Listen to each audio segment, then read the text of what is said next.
안녕하십니까.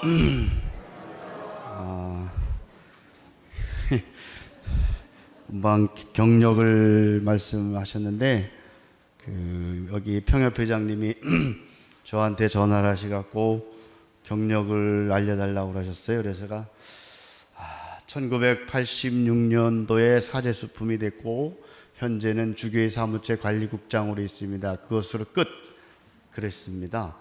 근데 이게 인터넷이 문제입니다. 그죠? 그죠? 네.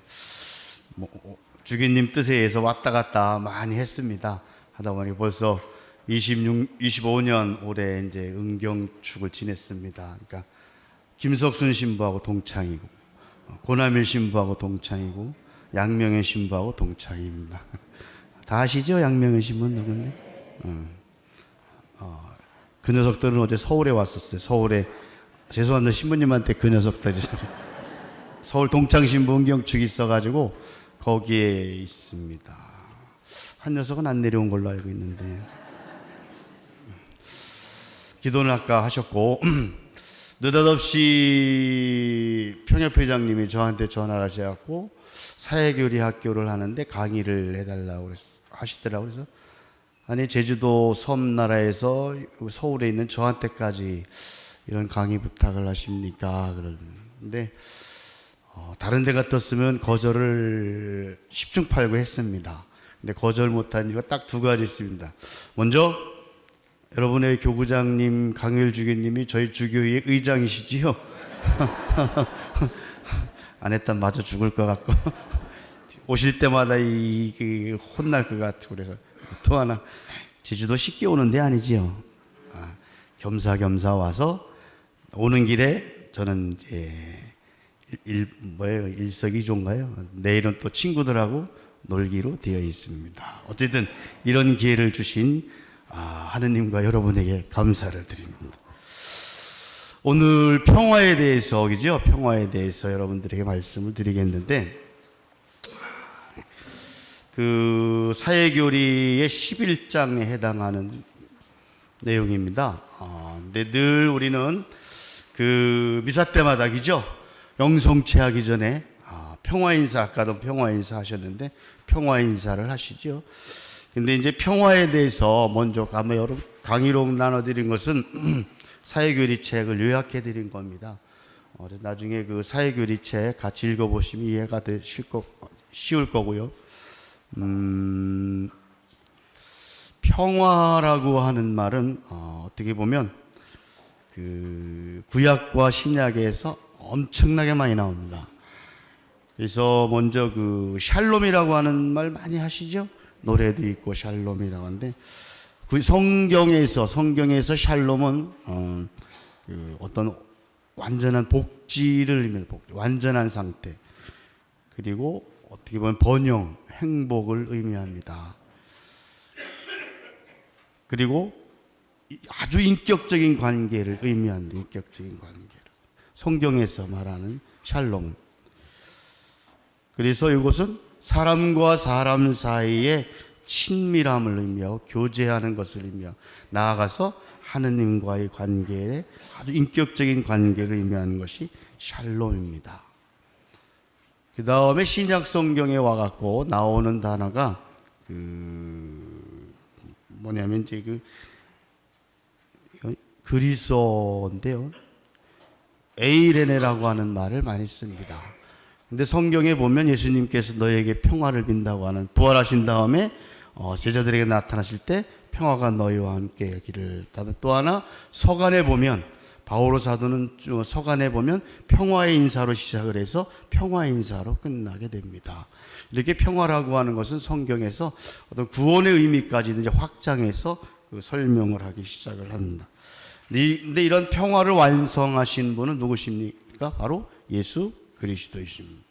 이렇게 이제 전반적으로 평화에 대해서, 단어에 대해서 생각을 하시면, 그런데 이걸 하다가 보니까 재미난 단어를 하나 찾아냈습니다. 평화하면 한문으로 하면 무슨 평자죠? 네? 고를 평자에다가 화할 화자인데, 화자를 보면 벼화자에다가 입구자를 쓰지요. 그죠? 근데 그걸 풀이하면 가을에 추수를 해서 나누어 먹는 때 화목하다는 겁니다. 그런데 나누어 먹되 고르게 나누어 먹어야 된다. 그렇지 않으면 쌈 난다는 거예요. 그렇죠? 나누어 먹되 고르게 나누어 먹어야지 평화가 있다는 겁니다. 그렇지 않으면 쌈 나는데 요걸 가만히 생각을 하시면요. 모든 문제는 여기서 시작을 합니다. 고르지 못할 때. 주고받는 것이 고르지 못할 때 분열이 생기게 됩니다. 여러분 본당 안에서도 마찬가지지요. 어느 본당 신부님이 이 단체에만 잘해주고 저 단체 들 소홀하면 10중 8구 어떻게 됩니까? 한 팀은 본당 신부 욕하고 돌아섰잖아요. 그래 안 그래요? 충청도 사투리로 기어 안 기어 이러는. 아까 충청도 그 버전을 읽으셨는데 그거 다 틀렸어요. 그 전라도 사투리하고 막 섞였더라고요.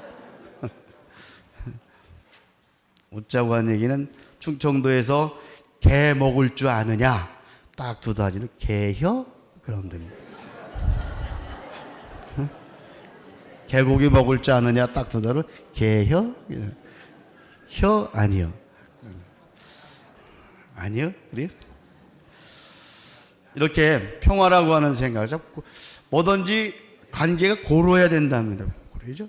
고루해야 그렇지 않을 때 문제가 생긴다고 하는 겁니다. 인간관계에서 그렇지 않습니까? 평화가 깨지는 거 가만히 생각을 해보세요. 부부간에 평화가 깨지는 거 왜 깨집니까? 여러분 한번 부부싸움한 걸 반출해보세요. 왜 싸웠을까? 평화가 왜 깨졌어요? 서로 간에 공평하지 못할 때 깨지지요. 그래. 나는 축자사자 잘 챙겨줬는데 이 결혼기념일도 안 챙겨 넘어가봐요. 분명히 싸움 난다고요. 부모가 자녀에게도 고르게 대하지 못하면 형제간에 분열이 옵니다. 평화라고 하는 것은 이렇게 고르게 무엇이든지 대든. 그렇다고 보면 평화의 완전한 완성자신 하느님께서는 우리 인간에게 고르게 누구나 다 사랑해 주시지요.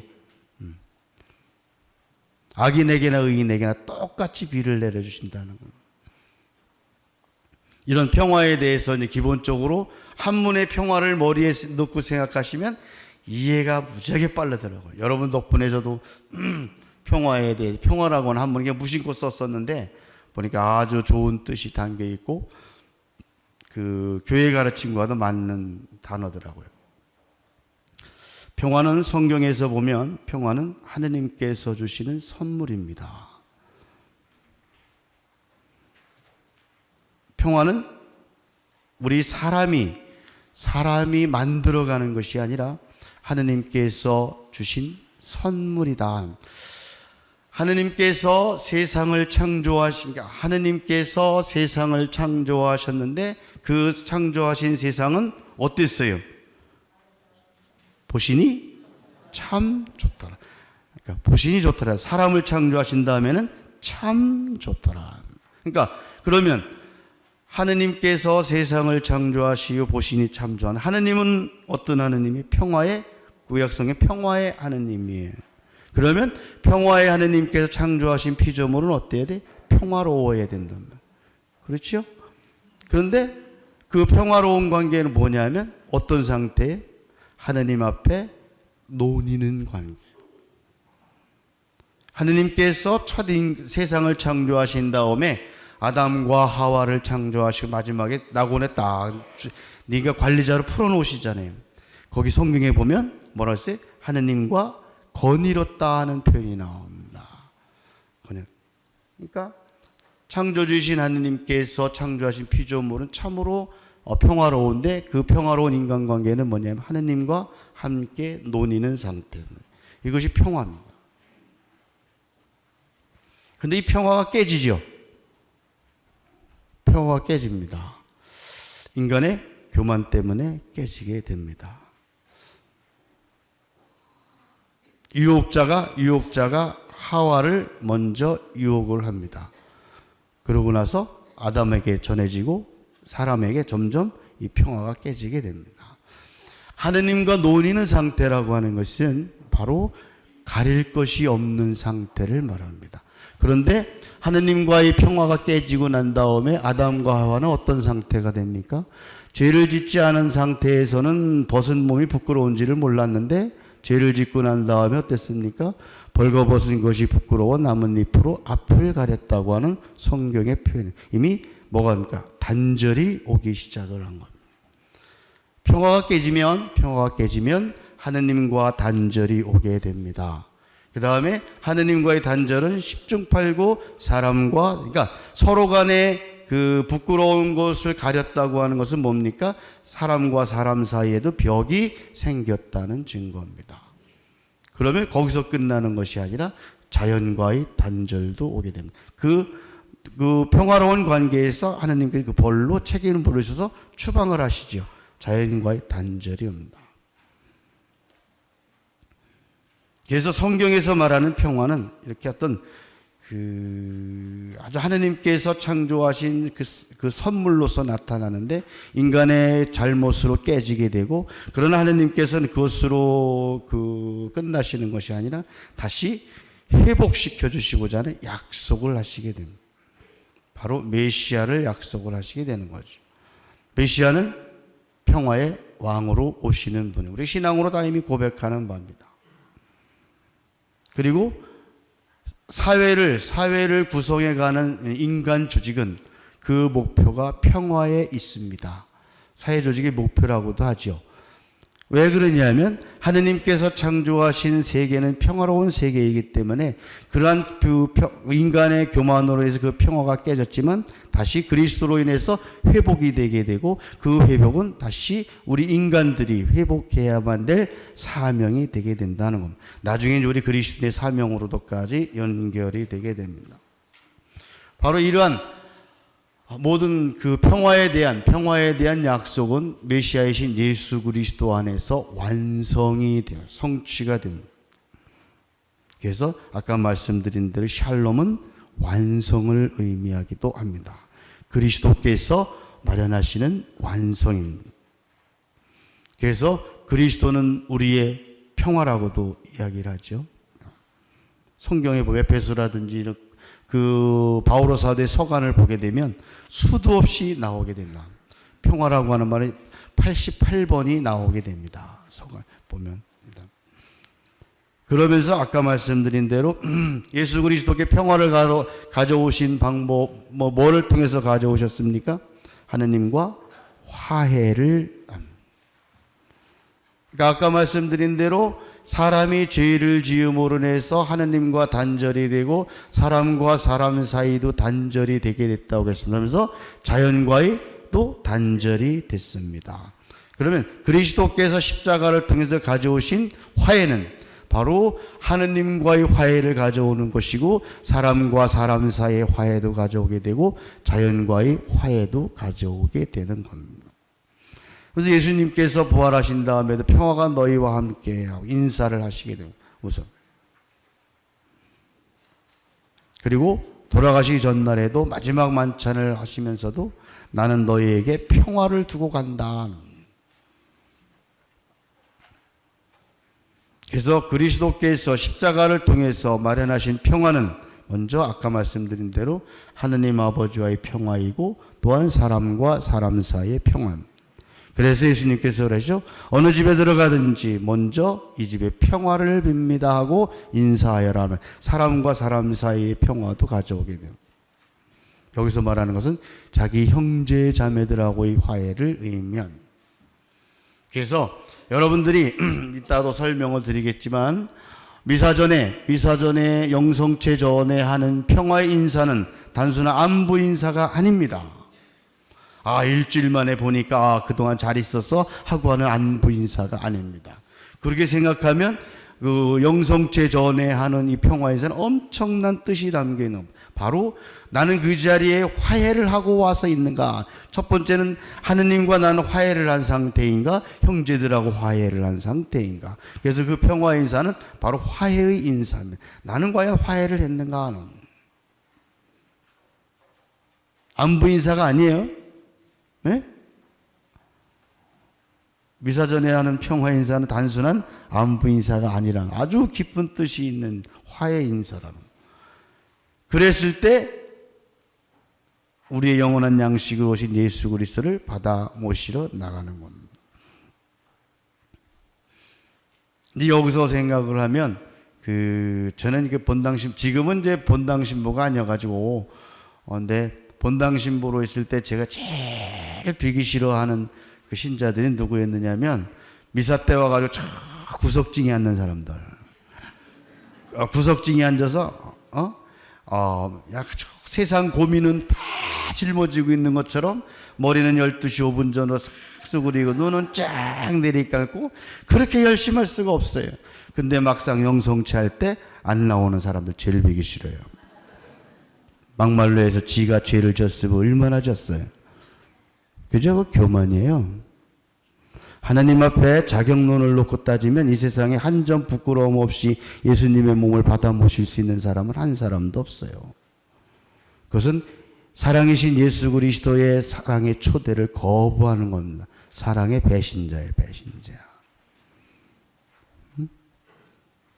잘못한 게 있으면 빨리 미사 전에 일찍 와서 고해성사 보면 되고, 그렇죠. 시간적인 여유가 없으면 통회하고서 영성체하고 난 다음에 빠른 시간 내에 고해성사 보면 되는 거잖아요.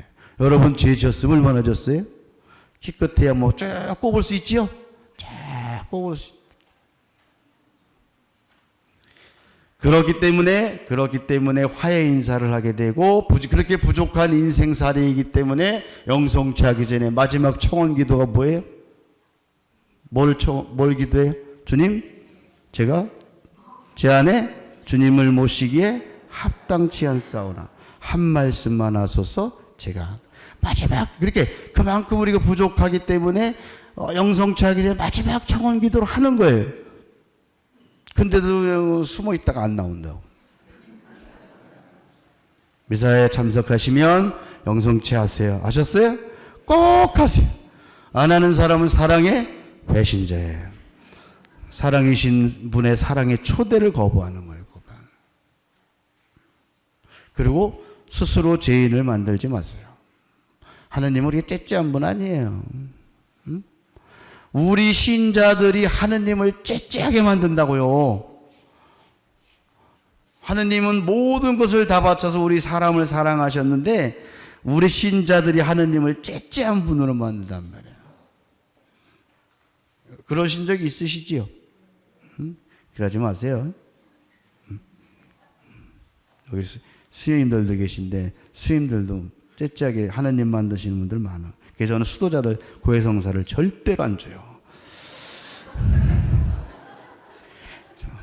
웃자고 하는 얘기 웃자고 하네. 수님들 고해성사를 주다가 보면 누가 고해 신분지 바뀌어 이게 그냥. 어?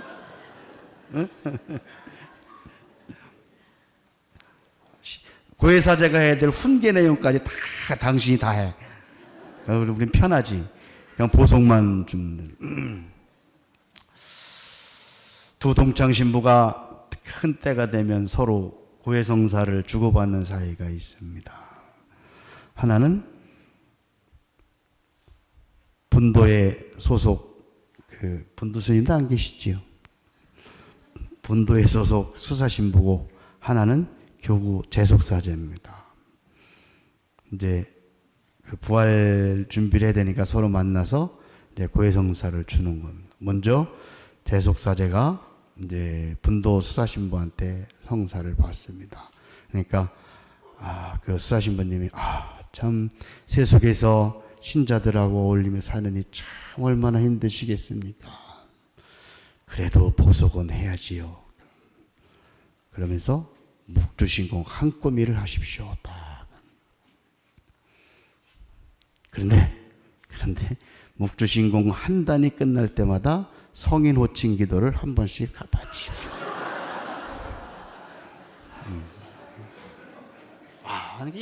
하루 종일 그것만 하고 이제 반대가 됐어요. 반대가 이제 수사신부가 그 교구사제한테 역시 수사신부님이라 참 열심히 하시군요. 그러면 신부님은 수도장이기 때문에 더군다나 분도 성인의 도움을 받아야 되니까 성인 호칭 기도를 한 번을 열심히 하십시오. 단 우리를 위하여 비로소서 끝날 때마다 묵주신공 5단씩 하고. 누가 더 센 거예요?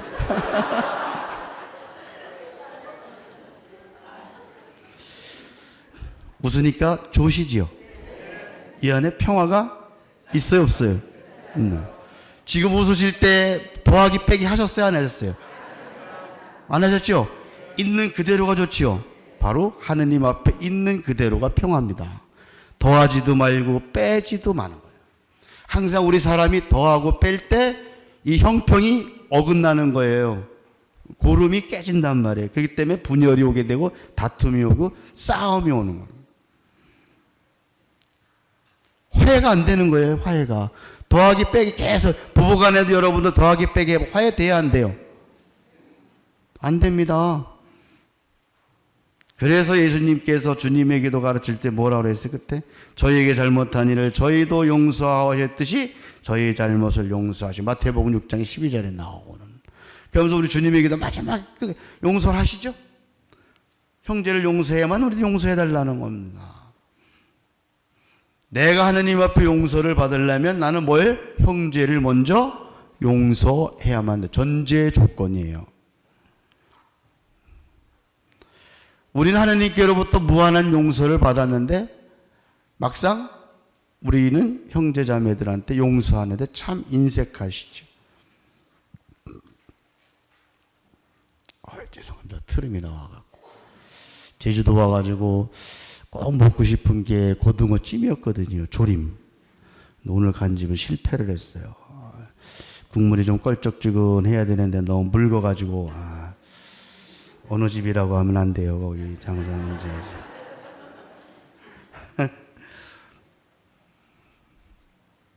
처럼 평화는 더하기 빼기가 하면 안 된다는 겁니다. 여러분들이 사회교리는 제가 지금 되게 쉽게 설명을 드리는 거예요. 지금 여러분 제가 요약해드리는 거 읽으면 무지 어렵죠? 저도 요약해드리면서 저도 모르는 단어가 있더라고요. 그러니까. 그런데 이제 그럼 이 평화라고 하는 것은 이렇게 아까 말씀드린 대로 그냥 하나님 앞에 그 보신이 참 좋더라고. 그죠? 당신께서 세상을 창조하신 다음에 세상 만물을 보시고 얼마나 흐뭇하셨겠어요. 그죠? 하느님도 조금 자아도취적인 기질이 있으셔가지고 참 보신 사람을 창조하시고는 참 좋더라는 거예요. 수식어가 더 붙습니다. 바로 평화는 이렇게 하느님 앞에 있는 그대로 좋은 상태를 말합니다. 이것을 보존해야 될 의무가 있는 것이 우리 그리스도인입니다. 그래서 그러면 평화는 현대교회에 와서 평화는 어떻게 되느냐면 우리 신앙인이 추구해야만 된 아주 어떻게 보면 가치입니다. 이 세상에서. 그리고 의무입니다. 그리고 평화는 정의와 사랑의 열매랍니다. 정의가 뭐예요? 정의가. 한자로 쓰면 다 정의는 아까 이미 말씀을 드려서 정의는 있는 그대로 더하지도 말고 빼지도 말고 있는 그대로 하느님 앞에 있는 것이 정의예요. 요거의 완성이 평화라는 거예요. 그리고 사랑의 열매가 평화입니다. 정의는 사랑을 지켜주는 거예요. 그러니까 평화가 깨진 곳에 보면 정의도 없고 사랑도 없어요. 그렇지 않습니까? 여러분 한 가정을 쉽게 생각을 합시다. 여러분 가정이 막 서로 간에 저희 표현은 풀리그로 싸운다고 합니다. 토너먼트도 아니고 부부간에 싸우고 애들하고 싸우고 그냥 풀리그로 싸우는 거예요. 서로. 토너먼트가 아니고 풀리그로 싸우는 가족 구성원이 전부 싸운다는 얘기예요. 거기 평화가 정의가 있습니까? 없습니까? 사랑이 있어요? 없어요? 없어요.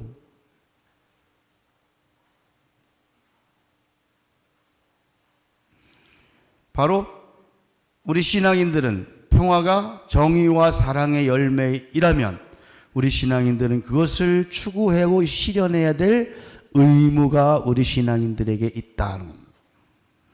근데 그것은 어느 저 멀리 있는 것이 아니라 우리 삶 속에서 날마다 이루어져야만 돼. 작은 곳에서부터 이루어져야만 되는 겁니다.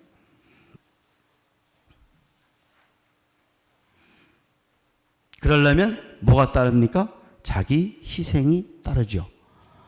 자기 희생이 없이 평화를 이룩한다고 하는 것은 거짓말입니다.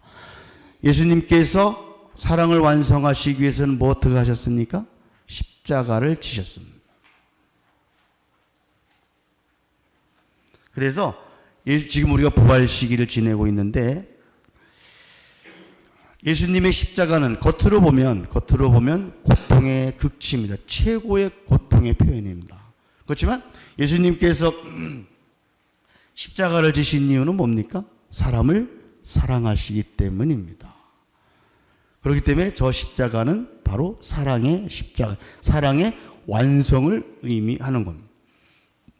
그래서 십자가의 길을 한다고 하는 것은 사랑의 길을 걷는 것입니다. 우리 신자는 자칫 십자가라고 하면 아주 소극적으로 고통, 희생 이런 것을만을 아주 좁게 생각을 합니다. 십자가는 그것을 뛰어넘는 겁니다. 바로 사랑입니다. 사랑이 있을 때 그 고통을 이겨낼 수 있는 힘이 생기는 겁니다.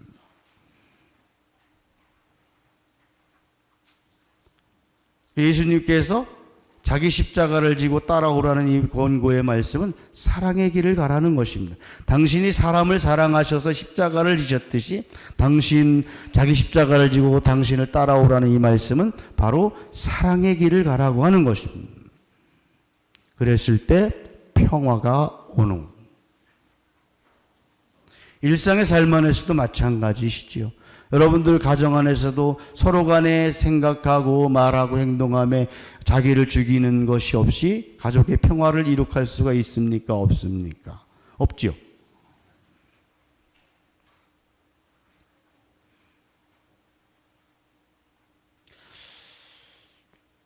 그런 말에 산다고 하는 것은 함께 산다고 하는 것은 사랑한다는 것이다. 그런데 사랑한다는 것은 죽는 것이다 하는 말이에요.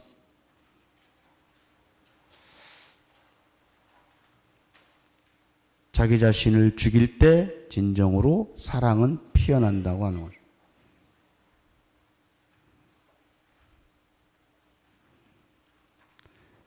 그래서 폭력이 용납이 안 되는 겁니다.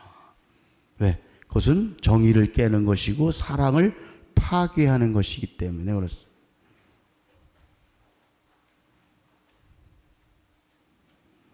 어떻게 보면 폭력은 모든 인간관계를 깨놓는 겁니다. 가정 안에서도 그렇죠. 폭력에는 여러 가지가 있습니다. 언어 폭력이 있고 물리적인 폭력이 있고 정신적인 폭력이 있고 그렇습니다.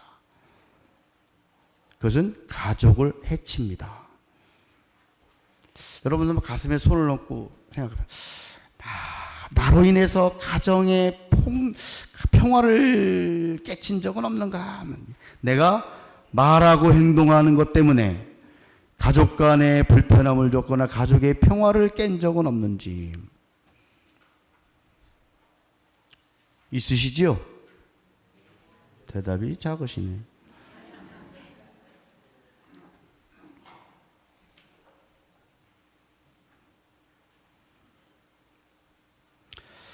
그래서 폭력의 가장 큰 것이 무엇인가? 전쟁입니다. 지금 현대도 크고 작은 전쟁이 참으로 빈번하게 일어나고 그러죠. 교회는 옛부터 전쟁의 야만성을 끊임없이 비판해 왔습니다.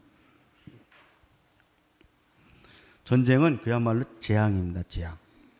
여러분들 저희는 6.25 전후 세대지만 아마 6.25를 겪으신 분들도 계시고 그렇겠습니다. 그 상처가 얼마나 오래 갑니까? 그죠? 우리나라 민족의 비극 중에 하나 그거 아닙니까? 지금도 그때 모든 게 분열이 되지 않습니까? 이거 얼마나 오래 간 거예요, 이게?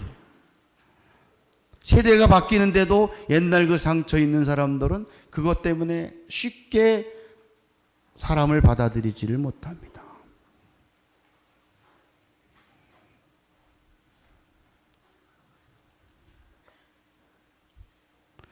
전쟁이 한 번이나 되돌릴 수가, 물론 물리적인 것은 개발로 인해서 되찾을 수 있지만 정신적인 거나 아니면 이런 것은 참으로 회복하기 어렵습니다.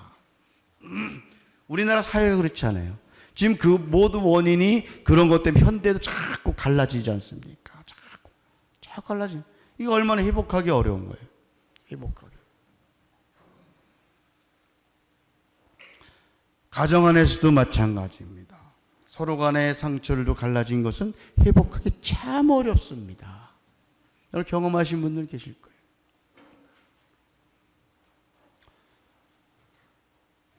가정 얘기하니까 가족은 그게 집은 크게 이제 세 부분으로 나눠지죠. 집은 기초가 있고 그다음에 기둥이 있고 그 위에 지붕이 있죠. 한 가정을 생각하면 그 집안의 기둥은 보통 누구라고 합니까? 아빠고 남편이고 다 집안 기둥이 잘 세워 있어야 된다. 그래야지 그 위에 이제 자식들이 지붕입니다. 그 위에 이제 그럼 안에는 기초입니다. 근데 현대 공학으로 건축공학으로 기둥이 좀 부실하면 보강을 할 수가 있습니다. 그죠? 혹시 건축하시는 분 계십니까? 브로드 앞에 삽질하는 얘기 같은. 어쨌든 뭐 완벽한 건 아니지만 조금 하면 보강을, 현대 건축공학으로 보강을 할 수가 있습니다. 흔들리는 거 좀 잡을 수가 있습니다. 근데 기초가 흔들리면 그 집 무너집니다. 그리 안 그리? 그래요. 폭삭 주저앉습니다. 한 가정의 기둥인 남편이 흔들리면 잡을 수 있습니다. 쉽게 말씀드려 남편이 바람을 폈어요. 잘하면 잡힙니다. 네? 잡혀요. 근데 엄마가 아내가 바람을 피면 그 집안 풍비박살납니다. 10중 8구 공중분해돼요. 옆에 한번 보세요. 공중분해돼요. 그만큼 기초는 드러나진 않지만 그만큼 가정에서의 아내, 엄마 역할은 크다 하는 겁니다. 그러니까 기둥이라고 너무 의시되지 말고 기초인 아내들한테 잘하라는 얘기입니다. 그죠? 요 대목에 박수 나와야 되는 거예요. 기초 없으면 기둥 서 있을 수도 없어요. 그래야지 자녀들이 그 위에 안전하게 올라가. 남편 되시는 분들 잘하고 계시죠? 에? 대답이 현찮을.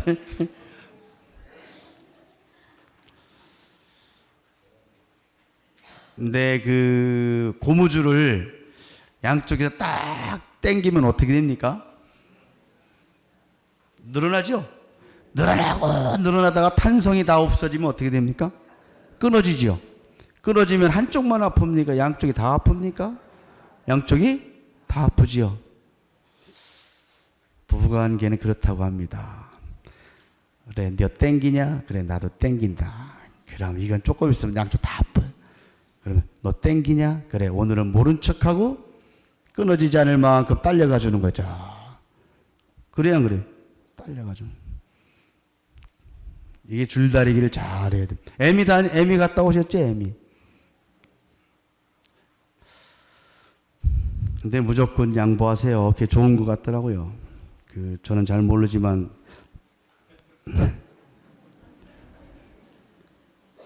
인간관계도 마찬가지입니다. 부부관계뿐만이 아니고 인간관계도 양보하면은 모든 것이 다 해결이 됩니다.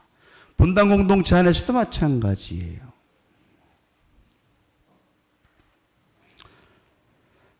아주 여러분들 전쟁 얘기를 하는데 부부간에 전쟁 놓고 얘기합시다. 아주 쉬워요. 그죠? 이 얘기가 무지하게 쉬워요.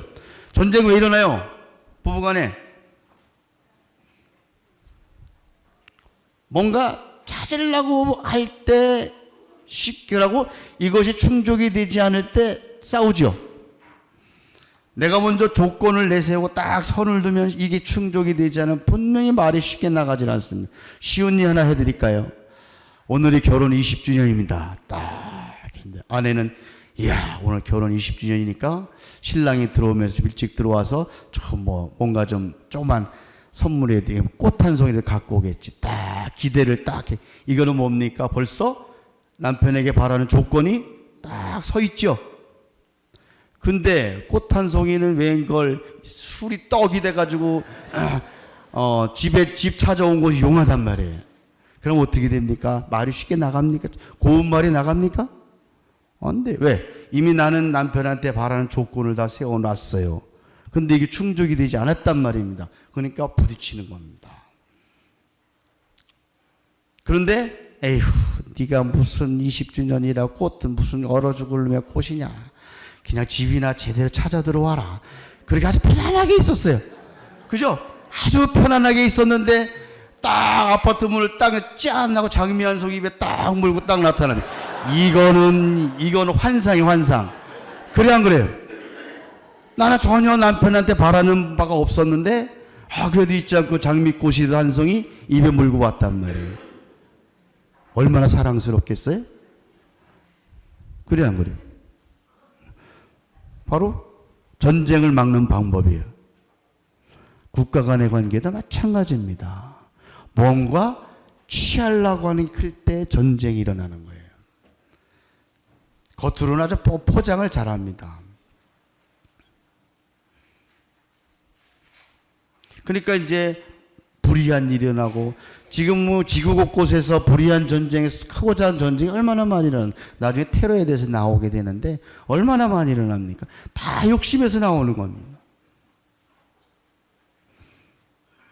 그 자국의 이익만을 먼저 생각하기 때문에 오게 되는 것이고 무엇인가 취하려고 하는 것을 크기 때문에 다른 나라를 무시하고 더군다나 침략까지도 하게 되는 겁니다.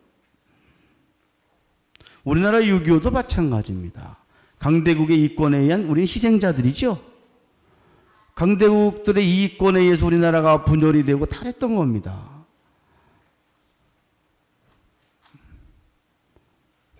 그래서 이제 현대는 이런 것이 많으니까 갈수록 이거 조정할 수 있는 기구, 국제기구가 생기고 이제 그렇게 되는 것이죠. 어쨌든 전쟁이라고 더군다나 침략한다고 하는 것은 정말로 비도덕적인 것이고 있어서는 안 될 일입니다. 이랬을 때 나하고는 나는 전혀 힘이 없을 때 그럼 무조건 침략을 당했을 때 가만히 있어야 되느냐. 그럴 때 방어해야 될 의무가 있게 되는 겁니다. 권리도 있고. 이걸 정당방위라고 하지요. 내가 도저히 근데 이제 이런 정당방위 무력을 사용해서 정당방위가 이루어지려면 여러분들 가만히 있는데 어떤 놈이 한 대 때려봐요. 가만히 있겠어요? 가만히 있으시게 형제? 그래야지 무조건 응대하면 안 되죠. 참을 때까지 참아야 되는 거예요. 정당방위가 형성이 되려면 무조건 저놈이 나를 때린다고 나도 같이 하면 이거는 맞짱 뜨는 것밖에 안 되는 겁니다. 근데 한 대 맞았어요. 그래 충청 너 때렸니? 좀 아프다. 이제 기다리는 거죠. 그래 또 때려. 그러냐?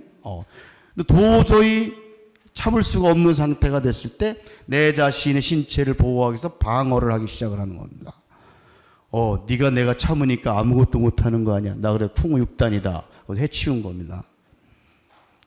이럴 때는 정당방위가 성립이 되는 겁니다. 마찬가지로 다른 나라의 침략을 받았을 때 무력을 사용해서 방어해야 되려면 조건이 있게 돼요. 여러분 한번 요약해야 되는 거예요. 보면 네 가지 조건이 있어야 돼요. 이건 인간관계에서도 마찬가지입니다.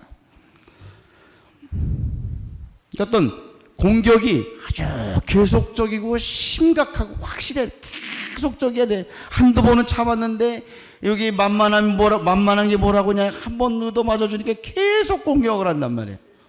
고려해야 되고 두 번째는 어떤 내가 똑같이 무력으로 맞대응하지 않으면 어떤 다른 방법이 선택의 방법이 없어야 돼. 그 다음에 방어를 하되 깨질 거면 덤비지를 말해야지. 그죠? 깨질 거면 아우 잘못했습니다 해야 되는 거예요. 성공의 조건이 보장이 돼야 되는 거예요.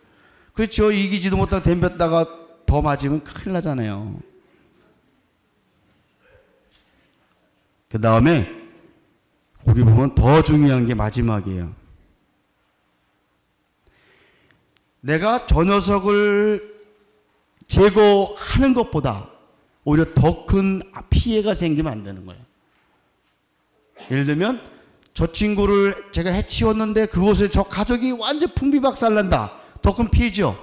이럴 때는 안 된다는 겁니다. 쉽게 말하면 제거해야 될 악보다 더 큰 악과 폐해가 초래되면 안 된다는 겁니다. 인간관계에서 똑같습니다. 인간관계에서도 그 대한민국 형법 제21조에 보면 정당방위에 대해서 규정. 혹시 법 전공하신 분 계십니까? 변호사님 계세요? 안 계시죠? 그럼 얘기해도 되지요? 근데 저 아까 보셨지만 법 공부했어요.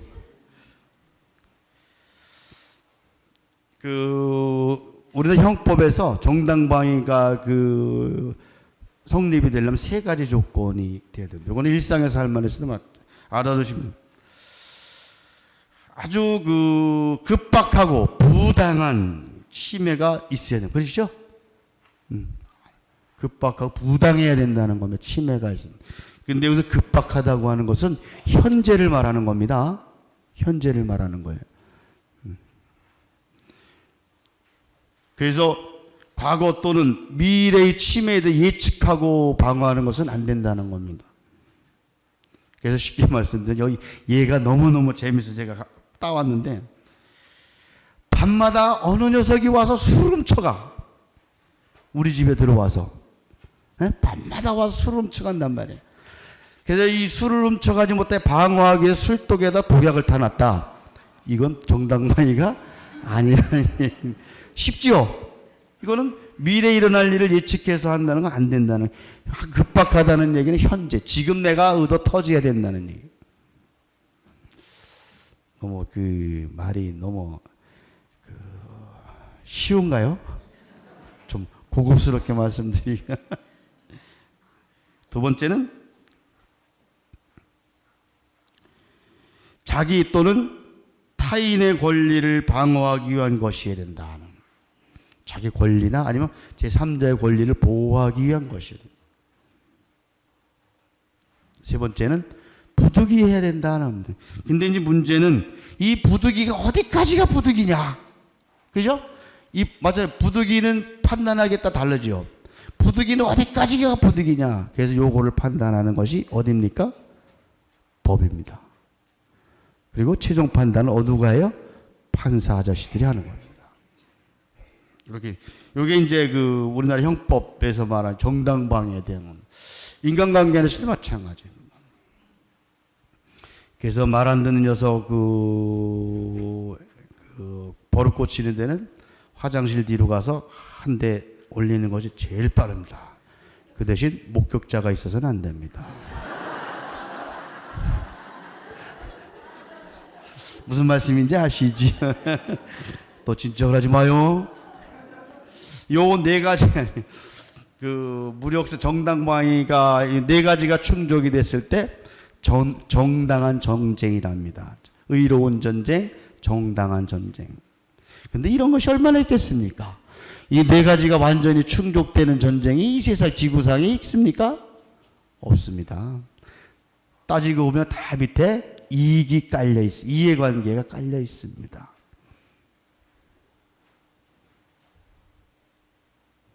그래서 자국민을 보호하려고 치르는 방어와 군생, 다른 나라를 정복하고자 하는 침략 정쟁은 전혀 다르다는 얘기입니다.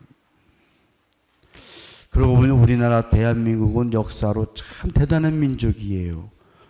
우리나라 민족이 다른 나라 정복 전쟁을 한 적이 있습니까? 없습니까? 예? 주로 방어했죠. 물론 옛날에 고구려 때는 이제 저 위에까지 올라갔지만, 그러고 보면 우리나라 참 순한 민족이에요. 그래서 대한민국은 아름다운 나라입니다. 살기 좋은 나라고. 그렇게 생각 안 하세요? 그런데 이제 이 아름다운 제주도 지금 잘 해결됐어요? 좀 해군기지? 안 됐지. 안 되시오? 어쨌든 그래서 이 나라 간에 이런 분쟁이 많기 때문에 일하면 안 되겠다. 언제 쉬라고 그랬죠? 좀 쉬어야 되는 거 아닌가요? 그럼 쪼까 쉬었다가